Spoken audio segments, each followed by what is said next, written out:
sige. Sige, open mo camera mo, bro. Sige po, coach. Yun. What's up? Taga saan ka, Cleo? Bilang bossing. Ilang. Aesthetic look.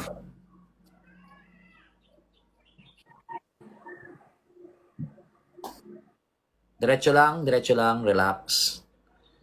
Talikod ka, brother, talikod. Buka mo yung likod mo. Yan, lapong ganda ng likod niya. Isang harap pa nga, bro, harap.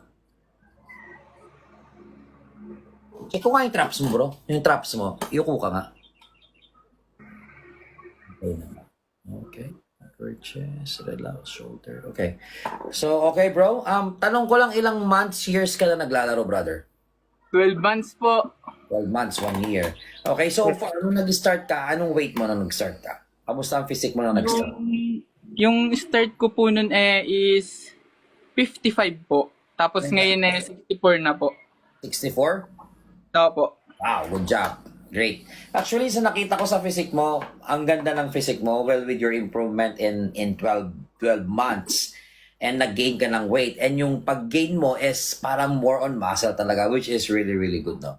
So, ang napansin ko lang sa physique mo, sa likod mo, wala na akong masabi. You have the back naman, makapal, malapad na. At your size, at your current physique right now, goods na goods yung back mo.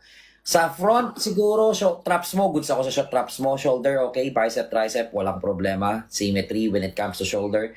Ang napansin ko lang yung upper chest mo. Medyo naiiwan talaga yung upper chest. Po, iwan po. So, I do recommend na i-hit mo yan, yung upper chest mo, para at least mas buo tignan yung dibdib mo. Pero overall, bro, you did a good job. So, when it comes to meal plan, hindi ko na pakikialaman yan. Lagi kong sinasabi yan. Pag maganda yung ginagawa nyo, hindi ako nakikialam ng meal plan. Mag-a-advise lang ako. Advice Yung lang ako. Yung meal plan ko, boss, kung ano lang nasa hapagkainan, yun lang kinakain ko eh. Okay, that's good. At least, kahit pa paano, nabibuild pa rin talaga yung katawan ng ganyan, guys. Even sabihin mong kung ano yung nasa hapagkainan. Kasi, pwede ka naman mag-request ng pwede bang manok ngayon? Pwede bang isda? Di ba? Or you can also add extra protein, bro, para at least mas quality talaga yung maging gains natin. Kasi, itlog is, yun yung pinakamura na source of protein. So siguro mag-add ka ng egg every day para at least mas tumaas yung protein intake mo at mas mabilis mag-buff or mag-grow yung muscle natin. So overall, bro, you did a good job. Napakaganda ng physique mo. And keep going on. And hopefully, after a couple of months, mabalikan mo ako and mas maganda na sana that time yung magiging physique mo. No? Thank you po. Is there any question para Cleo? Baka may question ka pa. Yung yung sa pag-take po ng supplements, hindi ko pa po kasi natatry. Okay. So ano ba yung balak mong i-take na supplements? Ang bala ko po sana po ngayon magpataba pa po.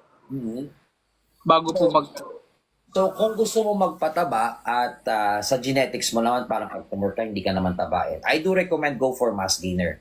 So si mass gainer kasi bro, may protein yan. Approximately 24 to 27 depende sa brand, yung protein content niya.